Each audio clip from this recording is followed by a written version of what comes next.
அல்ஹம்துலில்லாஹ். இந்த உலகத்தில் வாழக்கூடிய மனிதர்கள் தன்னுடைய வாழ்க்கை முழுவதுமே ஒரு கௌரவத்தோடு மரியாதையோடு வாழ வேண்டும், கண்ணியமாக வாழ வேண்டும் என்றுதான் ஆசைப்படுகிறார்கள். இதில் யாரும் விதிவிலக்காக இருக்கிறார்கள் என்று சொல்ல முடியாது. பொருளாதாரத்தில் மிக உயர்ந்த நிலையில் இருப்பவராக இருந்தாலும் சரி, அல்லது ரொம்ப வறுமையான நிலையிலே வாழ்க்கையை ஓட்டுபவராக இருந்தாலும் சரி, தன்னுடைய சூழல் எவ்வளவு மோசமான நிலையிலே இருந்த போதிலும் கூட ஒரு மனிதன் நினைக்கிறான் தான் கண்ணியமாக நடத்தப்பட வேண்டும். தன்னுடைய மரியாதை என்பது எந்த இடத்திலும் தாழ்த்தப்பட்டு விடக்கூடாது, தன்னை யாரும் அவமரியாதையாக பொது இடங்களிலே நடத்திவிடக்கூடாது என்று ஒவ்வொரு மனிதனும் ஆசைப்படுகிறான். அதில் தவறு எதுவும் இல்லை. அல்லாஹ் ரப்புல் ஆலமீன் திருமறையிலே சொல்லி காட்டுகின்ற போது, வலில்லாஹில் இஸ்ஸத்து வலி ரசூலிஹி வலில் மோமினின், மரியாதை என்பது அல்லாஹுக்கும் அவனுடைய தூதருக்கும் மூமின்களுக்கும் என்று அல்லாஹ் சொல்கிறான். அல்லாஹுக்கும் தூதருக்கும் என்று சொல்லிவிட்டு மூமின்களுக்கும் இந்த மரியாதை என்பது இருக்கிறது என்று சொல்லுகிறான். அப்போது ஒரு மனிதன் என்பவன் தன்னுடைய தனிப்பட்ட செயல்பாடுகள் மூலமாக கூடுதல் குறைவாக இந்த உலகத்தில் வாழ்ந்து கொண்டிருந்த போதிலும் கூட அவர்களுக்கென்று ஒரு தனி மரியாதை இருக்க வேண்டும் என்று அவர்கள் ஆசைப்படுவதில் எவ்வித தவறுமே கிடையாது. ஒவ்வொரு மனிதனுடைய மரியாதையும் காக்கப்பட வேண்டும் என்று தான் மார்க்கம் சொல்லுகிறது. இன்றைக்கு நமக்கு ஏதாவது ஒரு கஷ்டம் பொருளாதாரத்திலோ அல்லது வேறு ஏதாவது ஒரு வகையிலோ நமக்கு ஒரு கஷ்டம் ஏற்படுகிறது, துன்பம் ஏற்படுகிறது என்றால் நம்ம என்ன செய்கிறோம்? நம்மை சார்ந்த உறவினர்கள், நண்பர்கள் இவர்களிடத்தில் சென்று நம்முடைய கஷ்டத்தை சொல்லுகிறோம், நம்முடைய தேவைகளை சொல்லுகிறோம். நம்ம நம்புகிறோம் முழுசாக மனிதன் என்ற அடிப்படையில் நம்முடைய தேவைகளை இவர் பூர்த்தி செய்வார், நம்முடைய கஷ்டங்களை எல்லாம் இவர் நிவர்த்தி செய்ய ஏதாவது ஒரு வகையிலே உதவுவார் என்று மனிதன் ஆசைப்படுகிறான். இது மனித சுபாவமாக இருக்கிறது, இயல்பாக இருக்கிறது. ஆனாலும் அது தவறில்லை. அல்லாஹுவை சார்ந்திருக்கக்கூடிய மூமின்களாக இருந்தாலும் தன்னுடைய இன்ன பிற உலக தேவைகளுக்காக மனிதர்களை அண்டி வாழ்வது, நம்பி வாழ்வது, ஒருத்தருக்கொருவர் உதவி செய்து வாழ்வது என்பது அவசியமான ஒன்றுதான். ஆனால் பெரும்பாலும் இன்றைக்கு உலகத்திலே பார்த்தால் அடுத்தவர்களையே சார்ந்திருப்பதையே ஒரு வேலையாக வைத்திருக்கக்கூடிய மக்களை எல்லாம் பார்க்கிறோம். தன்னால் முடியும் என்றாலும் கூட, தன்னால் தன்னுடைய தேவையை பூர்த்தி செய்ய முடியும் என்றாலும் கூட அடுத்தவர்களை நாடி அவர்களால் ஏதாவது நமக்கு ஆவாதா, அவர்கள் மூலமாக நமக்கு இந்த பணக்கஷ்டம் அல்லது இந்த தேவைகள் ஓரளவு பூர்த்தி ஆகாதா என்று மனிதர்கள் இன்றைக்கு நினைத்து கொண்டிருக்கிறார். அதிலும் குறிப்பாக முஸ்லிம்களாக இருக்கக்கூடிய மக்கள் பரவலாக பார்க்கிறோம். நம்ம பல்வேறு இடங்களிலே உலகம் முழுமைக்குமே இன்றைக்கு பார்க்கின்ற வேளையில் நம்ம இஸ்லாமிய மார்க்க அடையாளங்களோடு முஸ்லீம் என்று பார்த்தால் தெரியக்கூடிய வகையிலே இருக்கக்கூடியவர்கள்தான் இன்றைக்கு அதிகமாக பொது இடங்களிலே, பள்ளிவாசல்களின் வாசலிலே அல்லது மக்கள் கூடுகின்ற இடங்களிலெல்லாம் எங்களுக்கு ஏதாவது செய்யுங்க பாய், நாங்கள் கஷ்டத்தில் இருக்கிறோம், எங்களுக்கு இன்னும் தேவை இருக்குது, மருத்துவ உதவி இருக்குது, அல்லது கொமரை கட்டி கொடுக்கணும், பிள்ளைய படிக்க வைக்கணும், அல்லது சும்மா வெறுமனே எதுவுமே இல்லாமல் பாய் ஏதாவது கொடுங்க, ஏதாவது செய்யுங்க என்று பொதுவாகவே இந்த முஸ்லீம் போர்வையிலே மக்கள் அங்கங்கே என்ன செய்கிறாங்க? இந்த அடுத்தவரோட உதவியை கேட்கக்கூடிய, இந்த யாசகம் கேட்கக்கூடிய நிலையிலே இருக்கிறார்கள். அவர்கள் ஒரு காலத்திலும் தன்னுடைய மரியாதையை பற்றி அவர்கள் சிந்திப்பதில்லை. தனக்கு பொது இடங்களில் இப்படி கையேந்துவது என்பது தனக்கு ஒரு இழுக்கு என்பதை அவர்கள் உணர்வதே இல்லை. அவர்கள் அன்றைய தேவை, அன்றைய அவர்களுடைய எதிர்பார்ப்பு என்பது நிறைவேறிவிட்டால் போதும் என்ற அளவிலே தான் பல பேர் இன்றைக்கு இந்த யாசகம் கேட்டுக்கொண்டிருக்கிறார்கள். இன்னும் உலகத்தில் பார்க்குறவங்க இந்த ரமலான் மாதம் வந்துருச்சுன்னா அல்லாஹ் தர்மங்களை நமக்கு ஊக்குவிக்கிறான். தர்மங்களை வாரி வாரி வழங்குங்கள் என்று அல்லாஹ் நமக்கு போதிக்கிறான். அன்னலம் பெருமகனார் ஸல்லல்லாஹு அலைஹி வஸல்லம் இந்த ரமலானின் கடைசி 10 மாதம் வந்தால் வேகமாக வீசுகின்ற காற்றை போல தன்னுடைய தர்மங்களை செய்து கொண்டே இருப்பார்கள். தம்மிடம் எது வந்தாலும் அதை பிறருக்கு கொடுத்து கொண்டே இருப்பார்கள் என்று நாம் பார்க்குறோம். இப்படியெல்லாம் போதிக்கப்பட்டிருக்கிற இந்த மார்க்கத்திலே அடுத்தவர்களிடம் யாசகம் கேட்பது என்ற ஒரு நிலை இந்த ரமலான் மாதத்தில் போனால், இந்த முஸ்லீம்கள் இருக்கிற இடத்திற்கு போனால், இந்த முஸ்லீம்கள் வசிக்கின்ற இடத்திலும் அவர்கள் தொழுகின்ற பள்ளிவாசல்களுக்கு அருகிலும் போனால் இந்த மாதத்தில் நமக்கு அதிகமாக தருவார்கள் என்ற எதிர்பார்ப்போடு இன்றைக்கு மக்கள் இருக்கிறார்கள். இது எந்த அளவிற்கு கொண்டு வந்து நிறுத்தி இருக்கிறது என்றால், இன்றைக்கு முஸ்லிம் அல்லாதவர்கள், இஸ்லாத்தை பின்பற்றாதவர்கள், இஸ்லாத்தை அழிக்க வேண்டும் என்று கங்கணம் கொட்டி வாழக்கூடியவர்கள் அனைவருமே இன்னைக்கு இஸ்லாமிய போர்வையை போர்த்தி கொண்டிருக்கிறார்கள். தாடி வைத்திருக்கிறார்கள், தொப்பி வைத்திருக்கிறார்கள், பைஜாமா போட்டிருக்கிறார்கள், புர்கா அணிந்திருக்கிறார்கள். கொடுமையிலும் கொடுமை, ஆண்கள் இஸ்லாத்தை அழிக்க வேண்டும் என்று தீவிரமாக செயல்பட்டு கொண்டிருக்கிற இந்த இஸ்லாமிய விரோதிய கும்பல் இன்றைக்கு ஆண்கள் பெண்களை போல புர்காவை அணிந்து கொண்டு இஸ்லாமிய மக்கள் வசிக்கக்கூடிய ஏரியாக்களுக்கு வந்து யாசகம் கேட்பதை போல, ஏன் இஸ்லாம் இந்த மாதத்தில் அதிகமாக தர்மத்தை நமக்கு வாரி வழங்க சொல்லியிருக்கிறது. அதனால் நம்ம எதையுமே பார்க்கறதில்லை. இன்னும் நம்முடைய இஸ்லாமிய மார்க்கம் சொல்கிறது, யாசிப்பவர்களை விரட்டாதீர்கள். அல்லாஹ் சொல்லுகிறான், யாசிப்பவர்கள் உங்களிடம் வந்து விட்டால் விரட்டாதீர்கள். அதனால் நம்ம விரட்டுறதில்லை. ஆனாலும் இன்றைய கால சூழலுக்கு ஏற்ப நாம் மிகுந்த ஜாக்கிரதை உணர்வோடு இருக்க வேண்டியது என்பது மிகவும் அவசியமாக இருக்கிறது. ஏனென்றால் பல இடங்களில் சில சம்பவங்கள் காதுகளிலே வருகிறது. பெண்களாக இருக்கக்கூடிய வீடுகளை நோட்டம் எடுக்கிறார்கள். அவர்கள் இந்த இஸ்லாமிய மத அடையாளங்களை அவர்கள் போட்டு விடுகிறார்கள். யாரும் இல்லாத வீடு என்று தெரிந்து கொண்டு யாசகம் கேட்பதை போல அந்த வீட்டுக்குள் நுழைந்து தகாத காரியங்களை செய்து விடுகிறார்கள், கொலையும் செய்து விடுகிறார்கள். அப்போ நம்ம சிறிது அசால்ட்டாக இருப்பதன் மூலமாக நம்முடைய பொருளாதாரமும் நாசமாக்கப்படுகிறது, நம்முடைய மானமும் இழக்கப்படுகிறது, நம்முடைய சொத்துக்கள் அழிக்கப்படுகிறது. இன்னும் நம்மை சார்ந்தவர்கள் பல்வேறு சங்கடங்கள் அங்கே உருவாவதற்கு இது காரணமாக இருக்கிறது. இதில் அடிப்படையாக பார்க்க வேண்டியது என்ன? இந்த யாசகம் என்பதுதான். அல்லாஹ்வுடைய தூதர் ஸல்லல்லாஹு அலைஹி வஸல்லம் அவர்கள் ஆரம்ப கால பிரச்சாரங்களில் சில அடிப்படையான விஷயங்கள், ரொம்ப பேசிக்கான விஷயங்களையா சொல்லிட்டு வந்தாங்க. அதில் இந்த தர்மத்தை பற்றி அதிகமாக சொன்னாங்க, பாதுகாப்பை பற்றி சொன்னாங்க, அல்லாஹுவை எப்படி வணங்குவது என்ற அந்த அடிப்படையான தேவைகள், அந்த அடிப்படை கடமைகளை பற்றி நமக்கு விலாவாரியாக சொன்னார்கள். இப்படி அடிப்படைகளை பேசி பேசிதான் அடுத்தவர்களுக்கு உதவி செய்வதையும் தான தர்மங்கள் வழங்குவதையும் அதிகமாக சொல்லி கொண்டிருந்த காரணத்தினால்தான் இந்த அடித்தட்டு மக்கள், எளிய நிலையில் இருக்கிற மக்களுக்கெல்லாம் இந்த மார்க்கம் என்பது ஒரு ஈர்ப்பை தந்தது. அதன் மூலமாக இஸ்லாத்தின் பக்கம் மக்கள், எளிமையில் இருக்கக்கூடிய, ரொம்ப வறுமையில் இருக்கக்கூடிய மக்கள் எல்லாம் இந்த மார்க்கம் நமக்கு பாதுகாப்பான ஒரு மார்க்கம் என்ற ஒரு நினைப்பை ஆரம்ப காலங்களிலே தோற்றுவித்தது. அப்போ இதே மாதிரி மார்க்கம் வளர வளர வளர அதே வேளையில் இஸ்லாத்திற்கு எதிரான கொள்கை கொண்டவர்களின் அந்த வேகமான எதிர்வினையும் வளர்ந்து கொண்டே வருகிறது. இது எங்கே ஆரம்பிக்குது? அவர்கள் குடும்பத்திலேருந்தே ஆரம்பிக்குது. குடும்பத்தில் உள்ளவர்களே பல பேர் என்ன செய்கிறாங்க, அந்த 1 விட்ட 2 விட்ட சொந்தத்தில் இருப்பவர்கள் எல்லாம் கூட எப்படியாவது இந்த இஸ்லாமிய வளர்ச்சியை தடுத்து விட வேண்டும், இந்த முகம்மதுவை மேற்கொண்டு வளர விடாமல் தடுக்க வேண்டும் என்றெல்லாம் அவர்கள் திட்டம் தீட்டுகிறார்கள்.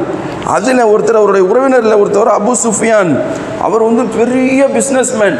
எப்படி நாடு விட்டு நாடு சென்று கப்பலாக பொருட்களை சென்று விநியோகம் செய்யக்கூடிய அளவிற்குள்ள ஒரு பெரிய வியாபாரி. அவர் என்ன செய்கிறார், ஒரு நாட்டுக்கு போகிறார், ஹெர்குலஸ் என்ற நாட்டுக்கு போகிறார். அங்கே போகிற நேரத்தில் தான் அல்லாஹ் பெருமானார் ஸல்லல்லாஹு அலைஹி வஸல்லம் ஒவ்வொரு அண்டை நாட்டில் இருக்கிற மன்னர்களுக்கும் செய்தி அனுப்புகிறாங்க, லெட்டர் கொடுத்து அனுப்புகிறாங்க. இந்த அல்லாஹ்வை மட்டுமே வணங்கக்கூடிய இந்த தூய மார்க்கத்தின் பக்கம் வந்துருங்க, உங்களுடைய பாவங்கள் எல்லாம் மன்னிக்கப்பட்டு விடும், இதன் பக்கம் நீங்கள் விரைந்து வாருங்கள் என்று அழைப்பு கடிதம் அனுப்புகிறாங்க. இது அவருக்கும் போய் சேர்ந்த நேரம். அந்த நேரத்தில் இந்த நாட்டிலேருந்து யார் வந்திருக்கிறான்னு விசாரிக்கிறாரு.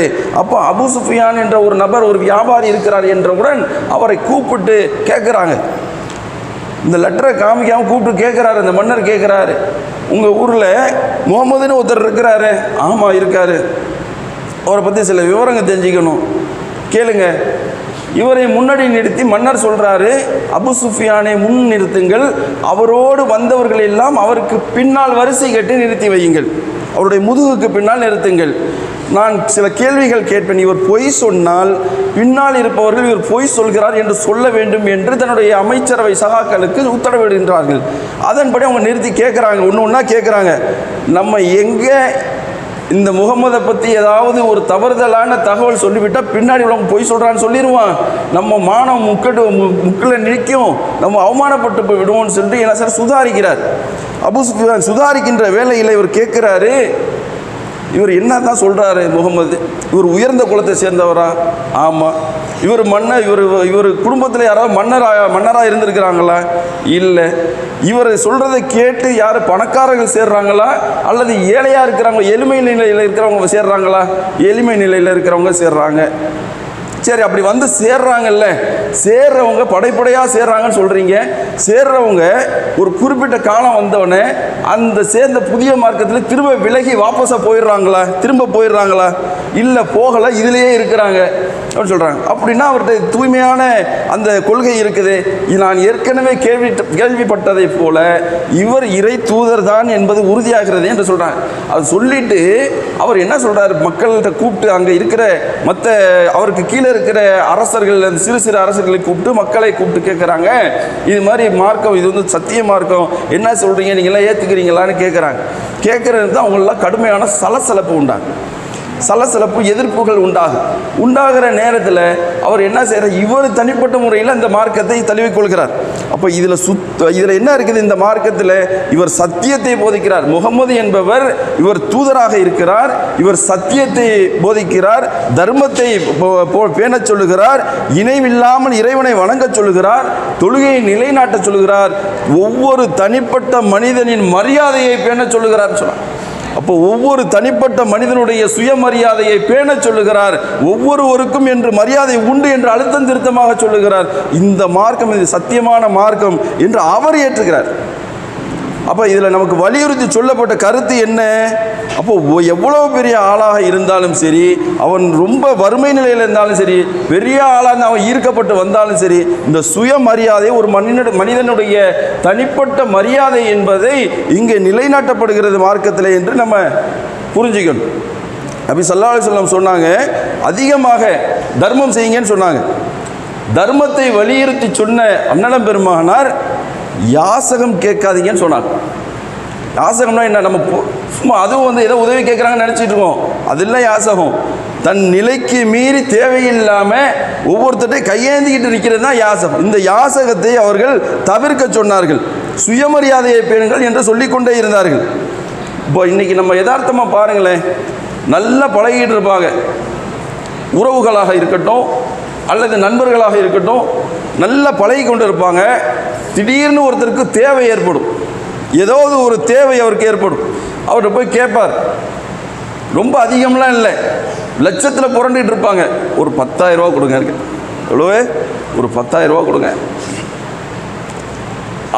அவருடைய செயல்பாடே மாறும், அவருடைய ரியாக்ஷன் வேறு மாதிரி இருக்கும், அவரால் செய்ய முடியும். ஆனாலும் இன்றைக்கு பல பேர் எப்படி இருக்கிறாங்க, கொடுத்தா வருமோ வராதோ, இது அவ்வளவுதான். இதுக்கு முன்னாடி வந்து பல பேர்ட்ட வாங்கிக்கிறதா கேள்விப்பட்டேன். இவனா பல கற்பனைகள் செஞ்சுக்கிட்டு கொடுக்காத தவிர்க்கணும் என்ற ஒரு நிலையிலேயே அவங்க இருப்பாங்க. உதவி செய்யக்கூடாது என்ற நிலையிலேயே இருப்பாங்க. அது மட்டும் இல்லாமல் இவர் உதவி கேட்குற வரைக்கும் நல்ல மாதிரி பேசிகிட்டு இருக்கிற ஒருத்தரை உதவி கேட்டுட்டார்னு வைங்களேன், அவர் அணுகிற முறையே வேறு மாதிரி இருக்கும். முடிஞ்ச வரைக்கும் அவர் தவிர்ப்பார். இந்த உதவி கேட்டவரை அவர் என்ன பண்ணுவார், முடிஞ்ச வரைக்கும் தவிர்ப்பார், எங்க மறுபடியும் கேட்டுருவாரோ என்று தவிர்ப்பார். நம்முடைய மானம் மரியாதை என்பது அந்த இடத்துல எது வரைக்கும் இருக்குது, நமக்கு தேவையில்லாததை ஒருத்தட்ட போய் கேட்கும்போது தான். ஆனால் அல்லாஹுடைய தவக்குள் வச்சு அல்லாஹ்விடம் கையேந்தி விட்டு ஒரு மூமினாக இருக்கக்கூடிய போய் உங்களுடைய தேவைக்கு நீங்கள் கேட்கலாம். அல்லாஹ் நாடுகள் அந்த இடத்துல உதவி செய்வான். ஏன் அல்லாஹ் வலியுறுத்தி செய்கிறான், கண்ணியம் காக்கப்படும். மரியாதை என்பது அல்லாஹுக்கும் தூதருக்கும் மூமினுக்கும், அல்லாஹுடைய வார்த்தை. அல்லாஹ் அங்கே நம்மளை காப்பாற்றி விடுவான். ஆனால் அதெல்லாம் இல்லாமல் சும்மா வெறுமனே அடுத்தவங்களுடைய உதவி, அடுத்தவங்களுடைய ஹெல்ப் இருந்தால் தான் பண்ண முடியும் என்றால் நம்முடைய மானத்தை இது கீழே இறக்குமே தவிர அது மேலே இருக்காது. ஒருத்தர் வர்றாரு அல்லாஹ்வுடைய தூதரிடத்தில், அல்லாஹ்வுடைய தூதரே நான் ரொம்ப சிரமப்படுறேன், ரொம்ப கஷ்டம், பைத்துல் மாலில் தான் இவ்வளோ இருக்குது, ஏதாச்சும் கொடுங்க, ஏதாச்சும் கொடுங்க. இருக்கு அல்லாஹ்வுடைய தூதர் கொடுக்குறாங்க, வாங்கிக்கிறார்.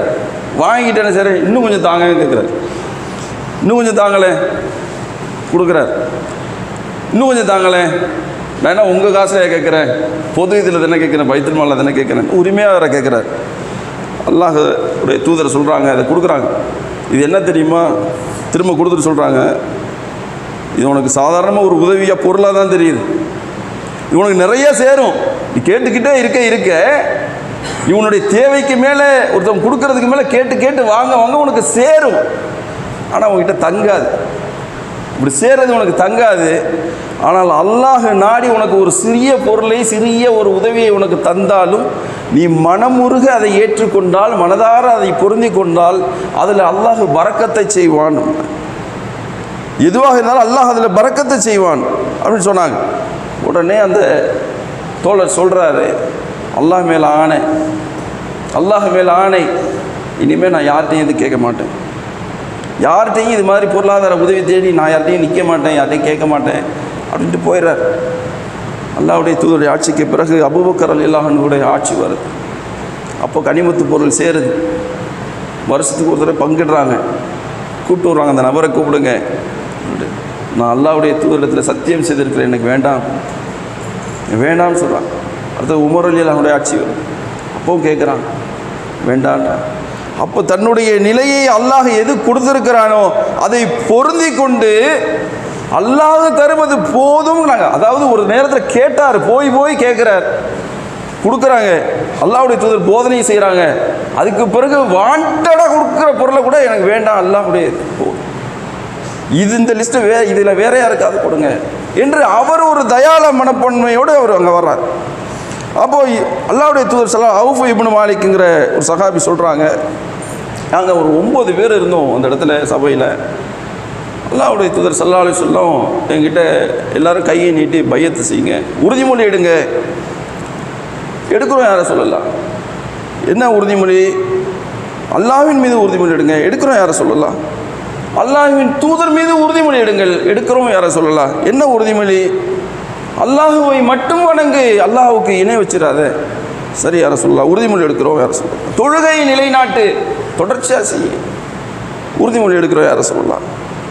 தலைமைக்கு கட்டுப்படுன்னு சொன்னான், தலைமைக்கு கட்டுப்பட்டு வாழு, உறுதிமொழி எடுக்கிறோம் யாரை சொல்லலாம். சரி, எந்த காலத்திலையும் அல்லாஹுவை தவிர பிறரிடத்தில் உதவி கேட்காது, அல்லாஹ்வை தவிர பிறரின் உதவியை நாடாதே அப்படின்னு சொன்னான். உறுதிமொழி எடுக்கிறோம்.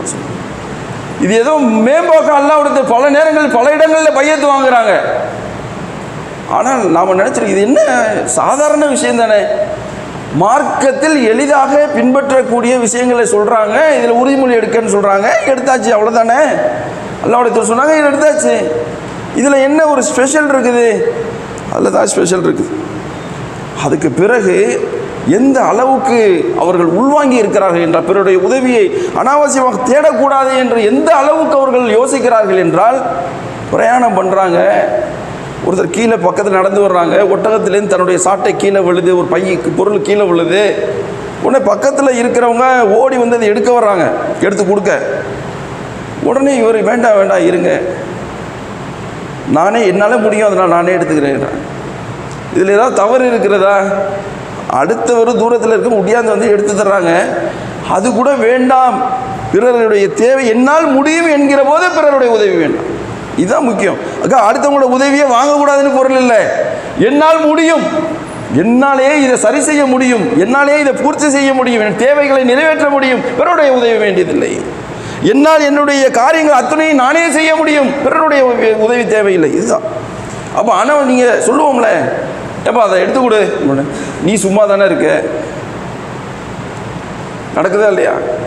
ஏப்பா நீ படித்தா என்ன, அவங்களே சொல்லு, இருக்குதா இல்லையா?